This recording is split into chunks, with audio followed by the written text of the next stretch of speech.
بسم اللہ والصلاة والسلام علی رسول اللہ وبعد۔ ایک بھائی نے سعودی عرب سے مدینہ میں رہتے ہیں، انہوں نے ایک سوال پوچھا ہے، اور سوال پوچھنے سے پہلے یہ عرض کرتے ہیں کہ اگر میری بات آپ کو اچھی نہ لگے تو میں معذرت چاہتا ہوں۔ قطعاً نہیں، ہمیں اپنے سامعین اور ناظرین کے سوالات سن کر کے اچھا لگتا ہے، اور ہم ان کے نیک جذبات کی قدر کرتے ہیں، ان کے دینی جذبے کو سلام کرتے ہیں کہ وہ ہم سے پوچھتے ہیں، دینی رہنمائی چاہتے ہیں، اور ایک مسلمان کی ذمہ داری بھی بنتی ہے کہ وہ دین کے حوالے سے جہالت کی زندگی نہ گزارے، بلکہ علماء سے، اہل علم سے رجوع کر کے دین کی جانکاری حاصل کرے اور دینی مسائل کے حوالے سے آنکھیں نہ چرائے۔ برکیف ہمارے بھائی نے دو سوال پوچھا ہے۔ ایک سوال ہے، کہتے ہیں کہ اگر کسی کو جنت البقیع میں تدفین کے لیے جگہ مل گئی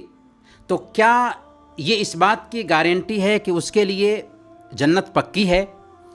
دوسرا سوال اسی سے متعلق ہے، کہتے ہیں کہ اگر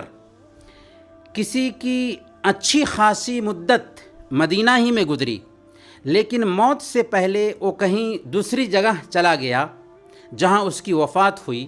اور وہیں پر اس کی تدفین ہوئی، تو کیا اس کے لیے یہ محرومی کی بات ہے؟ دیکھیں، سب سے پہلے تو یہ بات یاد رکھیے کہ مدینہ میں بسنے کی اہمیت آئی ہے اور اہل مدینہ کی بھی فضیلت آئی ہے۔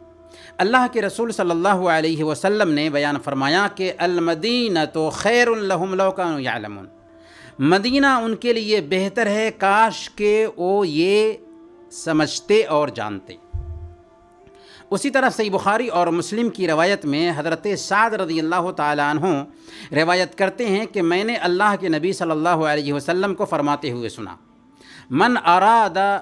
اہل المدینۃ بسوء اذابہ اللہ کما یذوب الملح فی الماء،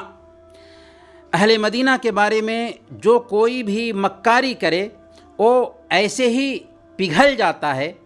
جیسے پانی نمک میں پگھل جاتا ہے۔ اللہ رب العالمین اس کو ایسے پگھلا دیتا ہے جیسے پانی نمک میں پگھل جاتا ہے۔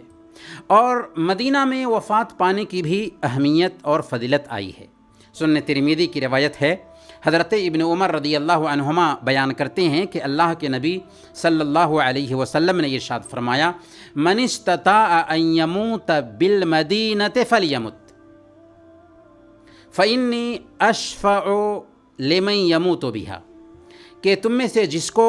مدینہ میں موت آ سکتی ہو اسے چاہیے کہ وہ یہ سعادت حاصل کرے، کیونکہ میں یہاں پر مرنے والوں کے لیے گواہی دوں گا، اس کے لیے سفارش کروں گا۔ اسی لیے حضرت عمر فاروق رضی اللہ تعالیٰ عنہ دعا کرتے تھے، اللہم ارزقنی شہادۃ فی سبیلک واجعل موتی فی بلد رسولک صلی اللہ علیہ وسلم، کہ اے اللہ مجھے اپنے راستے میں شہادت نصیب فرما اور اپنے رسول کے شہر میں مجھے وفات دے۔ چنانچہ ان کی مراد پوری ہوئی اور وہیں پر ان کو شہادت نصیب ہوئی۔ اسی طریقے سے امام مالک رحمۃ اللہ علیہ کی بھی بڑی خواہش تھی کہ وہ مدینہ میں وفات پائیں، چنانچہ ان کی بھی وفات مدینہ ہی میں ہوئی۔ لیکن یہ بات نوٹ کرنے کی ہے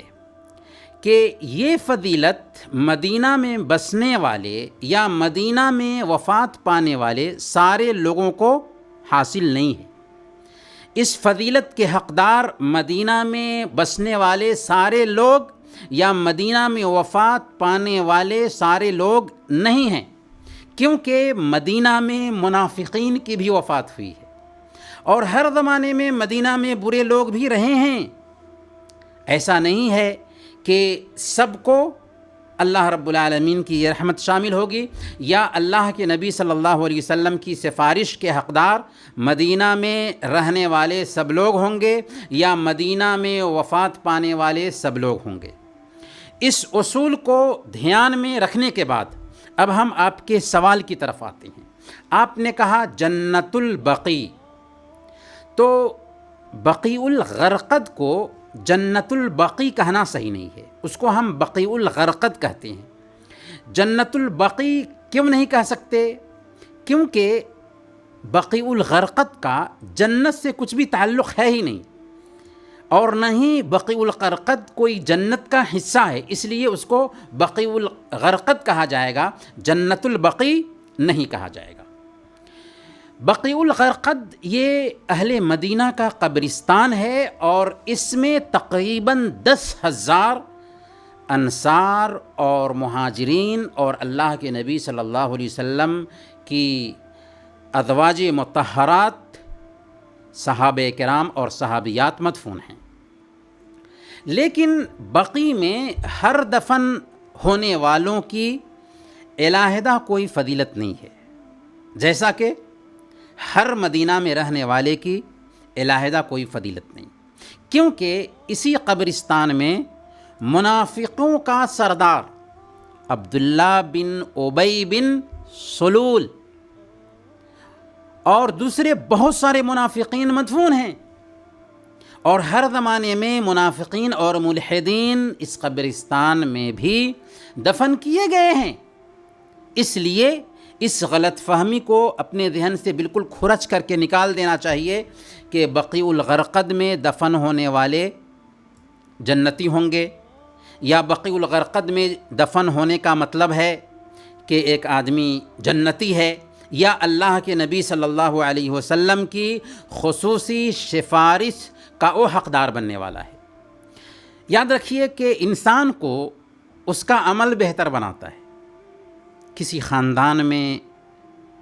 نسبت رکھنا یا کسی سرزمین پہ وفات پانا، یہ اس بات کے لیے دلیل نہیں ہے کہ وہ انسان اچھا ہے یا اس کا انجام اچھا ہے۔